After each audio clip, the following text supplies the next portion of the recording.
দিবি। সেই হিসেবে আমি জানতে চাই যে তোমার সমস্যাটা কি ওনাকে নিয়ে? সংসারটা এত সহজে ছেড়ে দেবো এই কথাটা বলছোই বা কেন?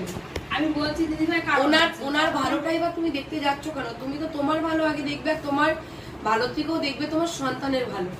সেই জায়গায় সন্তান এবং তোমাকে একদম জলে ভাসিয়ে তুমি ওকে ছেড়ে দিয়ে চলে যেতে চাইছো কেন? আমি ছেড়ে দিয়ে চলে যেতে চাইনি দিদিভাই। ও যেরকম শুরু করে দিয়েছে, আমি তো বাবার বাড়িতে ছিলাম, আমাদের কমিশনার আমাদের বাড়িতে থেকেছে, আমাদের বাড়িতে আমাদেরই আবার মেম্বারকে ডেকে নিয়ে এসেছে বাড়ির পরে। মেম্বার তখন বলে দেখো দুই পক্ষ যদি এক না হয় কোনোদিনও মতের মিল মেলে না। আমিও তোমাকে সংসার করতে পারবো না, পাড়ার 5টা মানুষ এসে পারবে না, কিন্তু দুইজনকে এক হতে হবে, তবেই সংসার হবে। একটা হচ্ছে না কেন? একটা আমি স্বামীর কি ফল্ট সেটাই জানতে চাইছি। মানে স্বামী এই যে এতগুলো বছর তোমাদের সংসার জীবন, একটা 7-8 বছরের মেয়েও আছে, স্বামীর কি ফল্ট আছে যে ফলটা ও শুধরালে একটা সুখে শান্তিতে সংসার হবে? ওটাই শুনতে চাইছি। আরে যে মাঝে তো বলছে যে আমাকে হয়তো মারার করার হুমকি দিচ্ছে, এই সম্বন্ধে আমি কিচ্ছু জানি না। ওটা বাদ দাও, তোমাদের মধ্যে অশান্তি, ঘরের মধ্যে অশান্তি কেন? ওটা বাইরেরটা আমি বাইরে বুঝে নিচ্ছি। যারা করছেন তাদের সাথেই কথা জিজ্ঞাসা করবো, তোমাকে এই কথা জিজ্ঞেস করবো কেন? আমি তার জন্য তোমাকে দায়ী করছি না।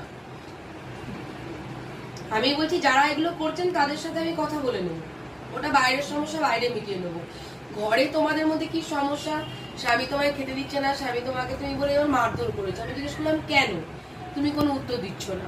স্বামী মদ খেয়ে মারধর করে, বাড়ি এসে জিনিস ভাঙচুর করছে, মেয়ে ছেলে করে, নেশা করে পয়সা উড়াচ্ছে, মেয়ে ছেলেদের সাথে সঙ্গ কাটাচ্ছে, রাত কাটাচ্ছে, তোমায় ঠিক মতো খাওয়া পড়া দিচ্ছে না, তোমাকে কেয়ার করে না, সন্তানের দেখভাল করে না। এগুলো একটা পুরুষ মানুষের, একটা স্ত্রীর অভিযোগ থাকে পুরুষ মানুষের বিরুদ্ধে। তোমার কি অভিযোগ?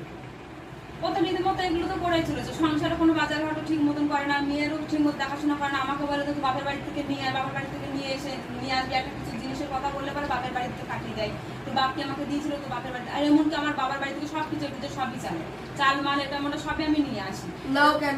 হ্যাঁ আন্দ্রা সংসারে দুজনে থাকি। তোমার তো সেলাই মেশিন দিয়েছে, সেলাই মেশিন আমি কাজ করি, তো সেলাই তুমি কাজ করছো, স্বামী কাজ করছে, ও তো বসে থাকে না শুনলাম। তো সরি, উনি তো বসে থাকেন না। তো তোমরা দুজন মিলে যদি একটু রোজগার করো, হ্যাঁ প্রতিদিন